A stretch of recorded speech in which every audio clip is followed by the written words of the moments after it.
Good evening. We're in the middle on Sundays of a series that's really based on John 16. We've got a couple more weeks of that on Sunday, but tonight I want to forward to the next chapter, actually John 17. And John 17 is actually the Lord's Prayer. And I know what you're thinking. No, it's not. That's not the Lord's Prayer, because you're thinking of the Matthew and Luke prayer that we've called the Lord's Prayer. It's actually the disciples' prayer. They wanted to learn how to pray, so he taught them to pray. So it was their prayer. But we find in John 17, Jesus' prayer. The words that he spoke is actually what I would call the Lord's Prayer. So just a heads up, because you've heard, if you've been watching on Sundays, you've heard a little bit of the context of John 14, 15, 16, and 17. What has happened is this is the last night before Jesus was going to be crucified. So this is his last time with his disciples, and he's about to get arrested. He's about to get beaten and crucified, buried, all that. He's getting ready to do that. And this is a tough moment for him because he knows it's coming. He knows that the beatings are coming. He knows his disciples are going to leave him. He knows one has already betrayed him at this moment. And so he prays. Now, we don't know who all was privy to this prayer. We do know that after this prayer, he left and went to the Garden of Gethsemane, but we're really not sure who all was in the room with him, if he's even in the room. Did he go outside? Did he just pray it silently? We don't know all those questions. It really doesn't matter because we have the text of what he prayed. All right? But I want you to understand the context is because of what's about to happen, that probably in no uncertain terms, you could actually say this is a crisis moment for Jesus. But this is what's about to happen would be called a crisis. Okay? So when things are about to go off the rails, and for the disciples, because Jesus knows what's coming, they're getting ready to go off the rails for the disciples, but Jesus is not relishing this moment. You understand this? It's going off the rails for him, yes. He knows what's going to happen, yes. But he's not going, hey, I can't wait for this to happen. I can't wait for them to beat the mess out of me. I can't wait for them to hit me, slap me, spit on me, beat me within an inch of my life. He's not relishing that. In fact, we do know, based on Matthew, when he went to the Garden of Gethsemane, he prayed, God, if it's your will, don't let me go through this. If there's another way, I would prefer that way. So we know that's going to take place shortly. So he's not relishing this stuff. But it's coming. He knows it. And so he prays. And I want you to notice John chapter 17, verse 1. And Jesus said this as he looked toward heaven and prayed, Father, the hour has come. Father. The first word in his prayer is Father. And this is an intimate word. This is not a high priestly father. This is daddy. This is dad. This is Abba, Father. Okay? And Jesus regularly uses this word for God. 6 times he uses Father in this prayer in John 17. In times of crisis, Jesus didn't go back to, I'm going to recite a psalm. I'm not going to go back and take some 10 steps or whatever that the Jewish tradition has taught me to do and say in certain situations. He didn't go to that. His go-to in a time of crisis was to cry out, Father. Cry out, Daddy. So here's what you need to remember. Here's what you need to remember when stuff is going sideways and you're in crisis mode. How about this? Lean on Big Daddy, not a blueprint. Yeah, I know this is a shout out to James Barnes, but that's okay. I'm gonna use his moniker as our moniker for God. Lean on Big Daddy, not a blueprint. You see, we've been taught a number of things of how to handle stress, how to handle crisis in our life. We've given 10 steps for this, 6 steps for this, 8 steps for this, whatever. You can find it out there. Just Google how to handle stress, how to handle crisis, and you're going to have steps, right? That they're going to give you a blueprint on how the world says, here's how you need to handle it. And I'm not saying there's anything bad. In fact, some of those steps out there that you find, the blueprint for handling certain situations, probably are good in some cases. But if you leave Big Daddy out, you're probably missing the most beneficial thing that you have at your disposal. Okay? So, no matter what the world promises, no matter what you have heard throughout your life, when the crisis comes, lean on Big Daddy, not a blueprint. That's going to help us more. Now notice what Jesus did in this prayer. Okay? Look at this again. John 17:1. Okay? He said, Father, the hour has come. Glorify your Son, that your Son may glorify you. You see that? Real quickly he got into this. Okay? He turned to God, his Big Daddy first. Okay? And then he said, glorify your Son, so that your Son may glorify you. Now, when you find yourself in a season where you're drained, where you don't want to know what to do next, when you think that you'll never feel normal again, give God glory. Give God glory. There are a number of people at Covenant that we know that are struggling right now, particularly medical issues that they're struggling with, either individual or with a family member. And I'm not going to take time to name names because I really didn't ask them permission to use their names for this study. But I have noticed on Facebook. I'm not a big Facebook person. I'll post something every now and then. I'll catch highlights of people's lives every now and then. But there are a couple people in our church that I've noticed. And here's what I've noticed. There's one particular person has a family member that has been struggling for a number of months now, struggling to live, right? Just medical issues, and they feel like they're helpless because they can't do anything for this family member. But regularly on their Facebook post, no matter what has gone on, good, bad, or ugly, they're giving God glory.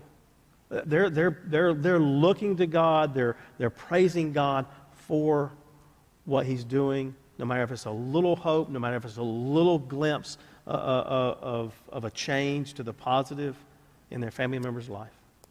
And another member, and I just recently read about their post where they've been struggling with treatments and things that are just racking their body.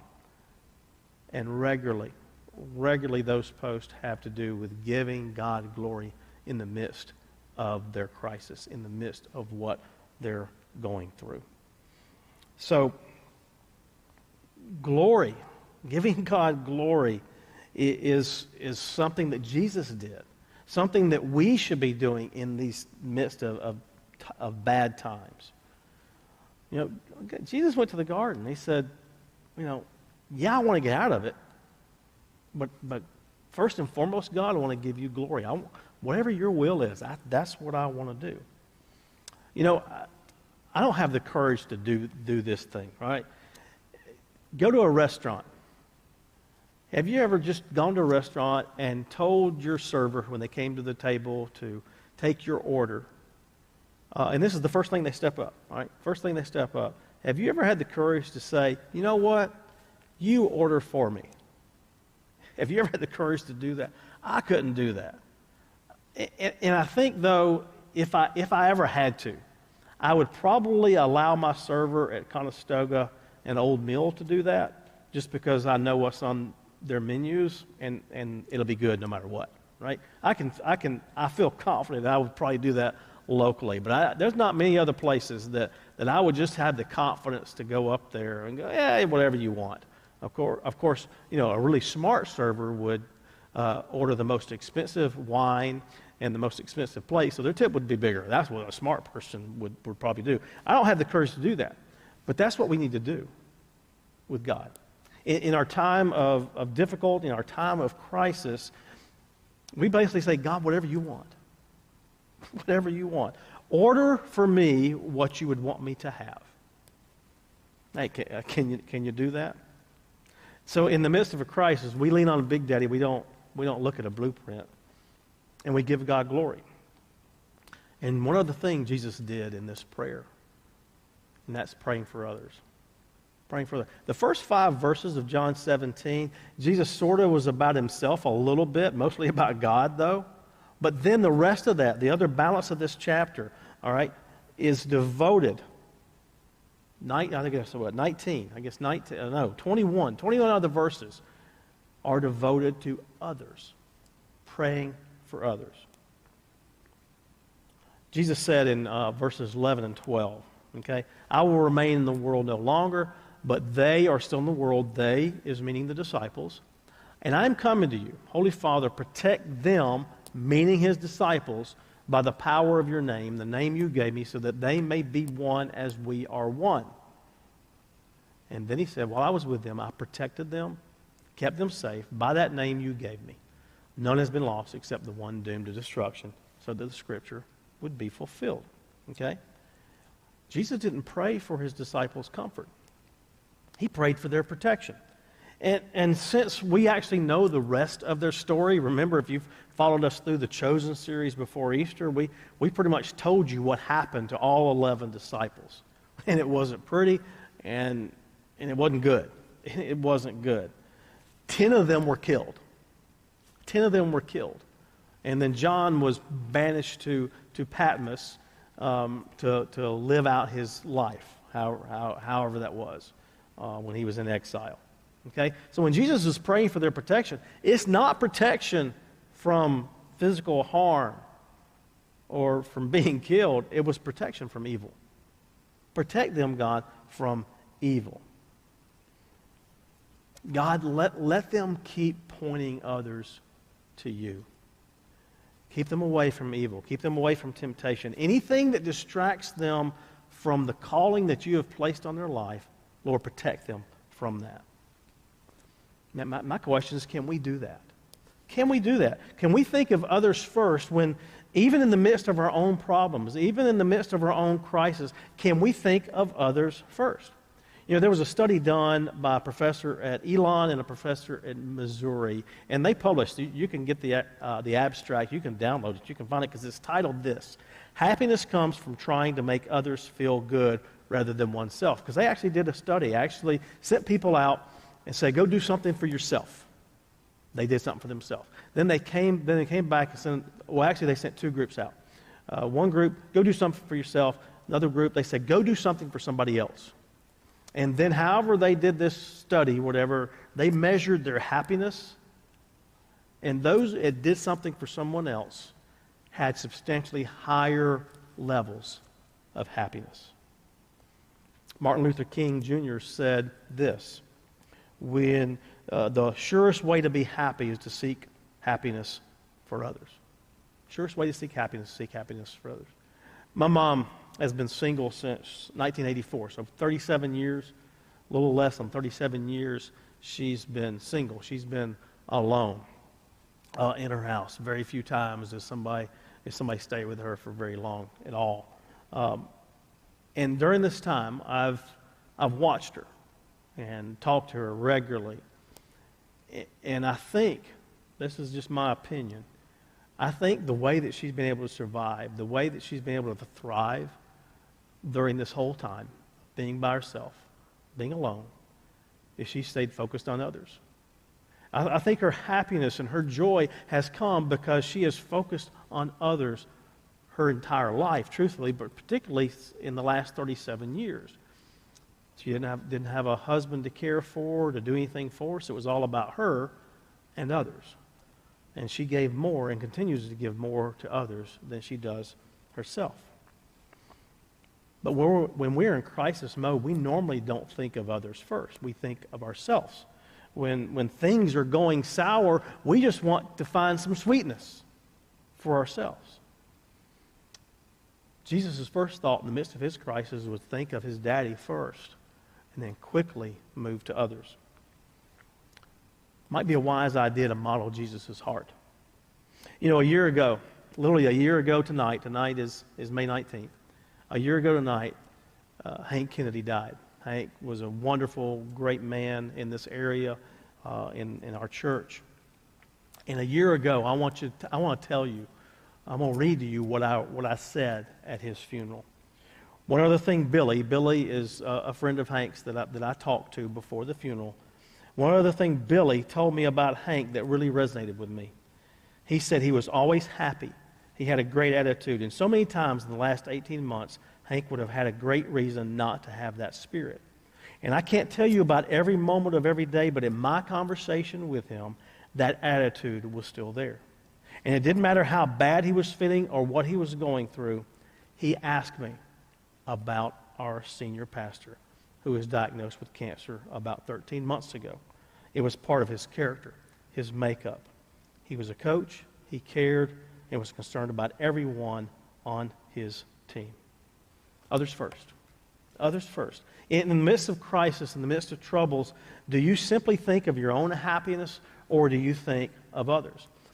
You know what Timothy or Paul urged Timothy to do? 1 Timothy 2, 1 through 2. 1 and 2. I urge you then, first of all, that petitions, prayers, intercession, and thanksgiving be made for all people. All people. For kings and all those in authority, that we may live peaceful and quiet lives in all godliness and holiness. Paul didn't give any wiggle room there. Pray for all people. And he didn't say pray for all people only if you're in a good situation. Don't pray for all people only when you're feeling good. This was a command. Pray for all people. So in the midst of our difficulties, in the midst of bad situations, pray for others. Pray for others. In the midst of your situation, bad situation, may your prayer be, God, do in me what gives you glory. Whatever it takes, God, do in me what brings you glory. In the midst of your bad situation, you know what you also might do? Let somebody else know that you're praying for them. Let somebody else know. Hey, I'm praying for you. Hey, you want to take a real wild step? Get your phone out, call them, and say a prayer for them while you're talking to them. That way they not only know, they hear the prayer that you prayed for them. One other step you might want to take? Ask someone to pray for you. Never know what kind of difference it makes, not just in your life, but in theirs. I memorized the Lord's Prayer, the one that we grew up in the church, the Our Father prayer. I memorized the Our Father prayer probably before I was 10, 11, 12 years old, because I heard it every week growing up in my church. I heard it every week. But my daily challenge, and my hope for you as well, is to model this prayer of Jesus every day. Let's pray. Father, Daddy God, you are with us, you are in us, you have saved us, and you guide us. Do in our lives whatever brings attention to you and points others to you, particularly in the midst of the situations we find ourselves in that are difficult, that are really crisis in our life. May we point others to you and give you glory. In Jesus' name I pray.